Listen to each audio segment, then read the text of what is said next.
فمن شہد منکم الشہر فلیصم. اب یہ رمضان کے روزے کی فرضیت کا حکم آیا.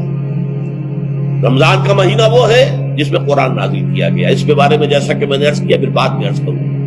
لیکن جو شخص بھی تم میں سے موجود ہو اس مہینے میں، اپنے گھر میں موجود ہے، اپنے شہر میں موجود ہے، سفر پر نہیں ہے، یا یہ ہے کہ جو شخص بھی اس مہینے کو پائے، اس کی زندگی میں یہ مہینہ آ جائے، یہ برکتوں کا ایک موقع اسے مزید حاصل ہو جائے، فلیصم. یہ امر کا صیغہ ہے، یہ وجوب ہے مطلقاً. اب اس میں جو دو رعایتیں پہلے دی گئی تھی ان میں سے ایک کو برقرار رکھا. ومن کان مریضا او علی سفر فعدۃ من ایام اخر. یہی وہ الفاظ ہیں جن کی بنا پر میرا گمان اس وقت بھی یہ تھا کہ یہ دو بیک وقت نازل نہیں ہو سکتی آیات. یہ جو تکرار ہے بیماری تکرار ہو جائے گی پھر اگر ایک ہی وقت میں نازل ہو رہی ہے. اور قرآن مجید کی فصاحت اور بلاغت سے یہ چیز بعید ہے کہ وہاں پر اس طرح کی تکرار بلا سبب ہو رہی ہے. قرآن میں اور بہت سی آیات ہیں جن میں کہ آپ کو معلوم ہے کہ پورا رکوع ہے سورہ مزمل کا، اس میں قیام اللیل کا حکم ہے. پھر اسی کے آخر میں وہ آیت شامل کر دی گئی ہے جو کم سے کم 1 سال بعد نازل ہوئی، جس میں کہ رات کے قیام کا وجوب ختم کر دیا گیا. اور صرف یہ کہ جتنا بھی تم سے ممکن ہو سکا کرو. ضروری نہیں ہے کہ تہائی شب ہو، آدھی ہو، 2 تہائی ہو، جتنا بھی ممکن ہو قرآن پڑھا کرو رات کو. گویا کہ وہ فرضیت جو تھی قیام اللیل کی وہ ختم ہو گئی. اس حوالے سے وہ جو ناسخ ہے، منسوخ کرنے والی آیت بھی اس کے ساتھ ہی رکھ دی گئی تاکہ وہ جو اصل حکم تھا وہ بھی برقرار سامنے رہے اور جس نے آ کر اسے منسوخ کیا وہ بھی برقرار رہے اور سامنے رہے. اسی طرح یہاں پر بھی یہ حکم آیا. کتنے عرصے کے بعد آیا یہ مجھے معلوم نہیں، لیکن یہ کچھ عرصے کے بعد آیا ہے. جب رمضان کا مہینہ وہ ہے کہ جس میں قرآن نازل کیا گیا. اب جو شخص بھی اس مہینے کو پائے اس پر لازم ہے کہ اس کے روزے رکھے. ہاں من کان مریضا او علی سفر، جو شخص ہو مریض، بیمار ہو یا سفر پر ہو، فعدۃ من ایام اخر، تو وہ تعداد پوری کر لے دوسرے دنوں میں. یرید اللہ بکم الیسر ولا یرید بکم العسر. اللہ تمہارے ساتھ آسانی چاہتا ہے، سختی نہیں چاہتا. یہ اصل میں کیوں کہا ہے اس کی وجہ سمجھ لیجئے. آج بھی آپ کو اپنے ہاں ایسے لوگ مل جائیں گے جن کا تقویٰ کا تصور اتنا غلط ہو گیا ہے کہ 104 درجے کا بخار ہے، روزہ چھوڑنے کو تیار نہیں. بھلے آدمیوں، اللہ نے تمہیں ایک رخصت دی ہوئی ہے تو خام خواہ اپنے اوپر یہ شدت کیوں لے رہے؟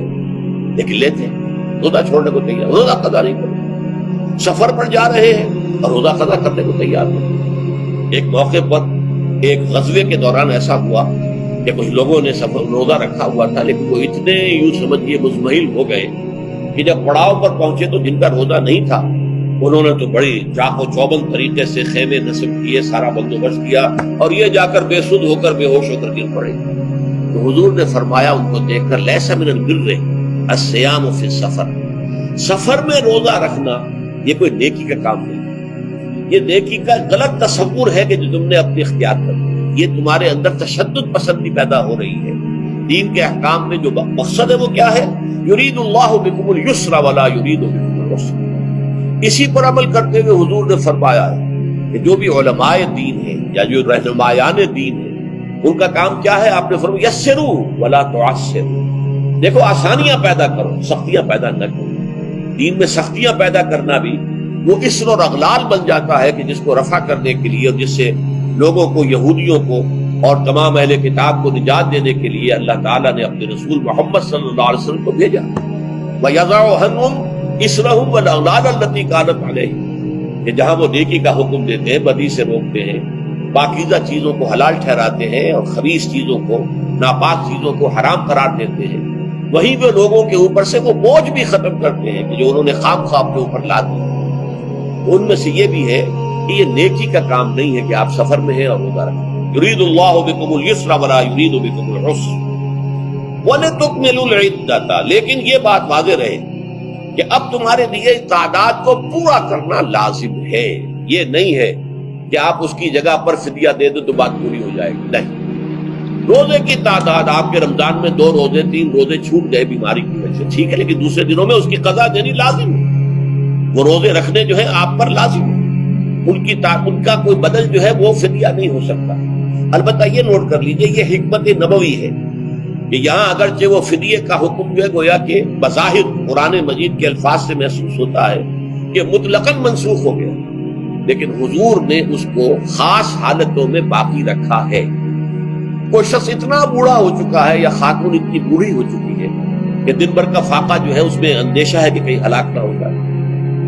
کوئی مریض ہے، مرد ہے یا عورت ہے، وہ ڈائبٹیز کی مریضہ ہے، اس کو وہ شوگر کا مرض ہے اور وہ اس کو برداشت نہیں کر سکتی، شوگر لیول بہت نیچے ہو جائے تو موت واقع ہو سکتی ہے۔ کوئی ایسا مریض ہے جس کو مرض سے شفا پانے کی اب کوئی امید ہے ہی نہیں کہ میں مرض سے شفا پا جاؤں گا یا پا جاؤں گی تو اس کے بعد میں روزہ مکمل کر دوں، نہیں۔ ایسے لوگوں کے لیے حضور نے اس رعایت کو برقرار رکھا کہ ایسے لوگ اگر ایک مسکین کو کھانا کھلا دیں تو یہ فدیہ بن جائے گا، لیکن جو بھی شخص صحت مند ہو اور صحت کی توقع رکھتا ہو اور جو شخص بھی طاقت رکھتا ہو روزے کا قضا کر دینے کا، اس کے لیے لازم ہے کہ روزوں کی قضا کرے۔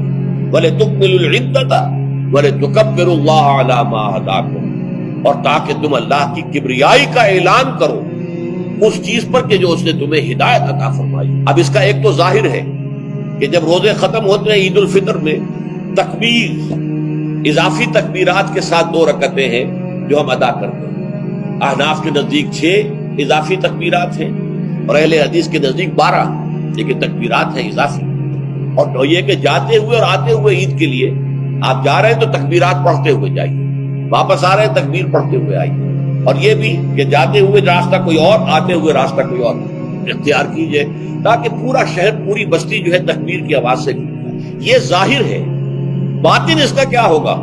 اللہ کی کبریائی کا اعلان کرو، اللہ کی کبریائی کو نافذ کرنے کی کوشش کرو۔ جب اللہ نے تمہیں ہدایت دے دی ہے، تمہیں اپنے دین حق سے نواز دیا ہے، تمہارا فرض ہے کہ اس کو قائم کرو، اس کے لیے جد و جہد کرو، اس کے لیے تن من دھن لگاؤ، اس کے لیے جان اور مال سے جہاد کرو۔ وَلِتُكَبِّرُوا اللَّهَ عَلَى مَا هَدَاكُمْ وَلَعَلَّكُمْ تَشْكُرُونَ، اور تاکہ تم واقعتاً شکر کرو۔